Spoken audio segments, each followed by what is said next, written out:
ছোট্ট বন্ধুরা, আজ আমরা শিখব ভদ্র ছেলেমেয়েরা কিভাবে আদব আখলাক শিখে। ইসলাম আমাদের কি শেখায়? 5টি আখলাক আজ আমরা শিখব। কোনো কাজ শুরুর আগে বিসমিল্লাহ বলা। প্রিয় বন্ধুরা, আমাদের প্রতিদিনের সব ভালো কাজ শুরু করতে হয় বিসমিল্লাহ বলে। এই বাক্যটা আমাদেরকে বরকতময় করে তোলে প্রত্যেকটা কাজে। নবীজি বলেছেন, যে কাজ বিসমিল্লাহ দিয়ে শুরু হয় না প্রত্যেকটা কাজে। নবীজি বলেছেন, যে কাজ বিসমিল্লাহ দিয়ে শুরু হয় না তাতে বরকত। আমরা এখন থেকে প্রত্যেকটা কাজে বিসমিল্লাহ বলে শুরু। 2 নম্বর, পিতামাতার কথা মান্য করা ও ভালো। তোমার প্রভু আদেশ দিয়েছেন যেন তুমি শুধুমাত্র তার ইবাদত করো এবং পিতামাতার প্রতি সদ্য ব্যবহার করো, ভালো ব্যবহার করো, সুন্দরভাবে কথা। মহান আল্লাহ আমাদের বলেছেন বাবা মার কথা মানতে এবং তাদের প্রতি সদ্ব্যবহার করতে। ভদ্র ছেলেমেয়েরা বাবা মার কথা শোনে। এবং নাম্বার 3, অভিভাবক এবং বড়দের কথা মেনে চলা। শুধু বাবা মা নয়, আমাদের দাদা দাদি, চাচা চাচি, শিক্ষক শিক্ষিকা আমাদের অভিভাবক।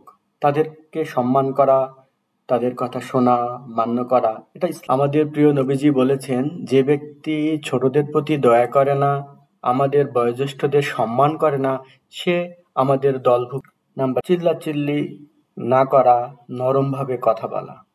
ভদ্র ছেলেমেয়েরা কখনোই চিল্লাচিল্লি আওয়াজ করে কথা বলে না, তারা শান্তভাবে। চিল্লি না করা, নরমভাবে কথা বলা। ভদ্র ছেলেমেয়েরা কখনোই চিল্লাচিল্লি আওয়াজ করে কথা বলে না, তারা শান্তভাবে কথা বলে, চিৎকার করে না।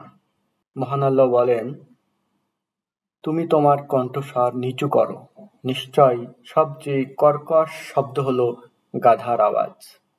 আমাদের উচিত ভদ্র, শান্ত, ভদ্র।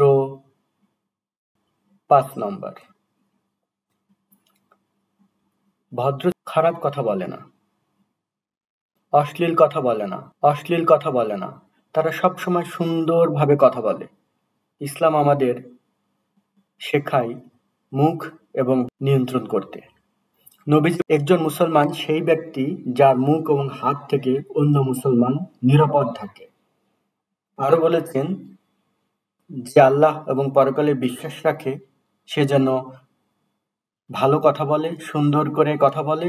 এবং ভালো কথা বলো, খারাপ কথা বলা পাপ। এখন থেকে আমরা সবাই মিলে ভালো কথা বলবো, আমরা খারাপ কথা বলবো না। ঠিক আছে বন্ধুরা, ধন্যবাদ। এডুকেশন বাংলার সাথে থেকো। আজকের মতো ভিডিওটি ভালো লাগলে এডুকেশন বাংলা চ্যানেলটি সাবস্ক্রাইব করুন।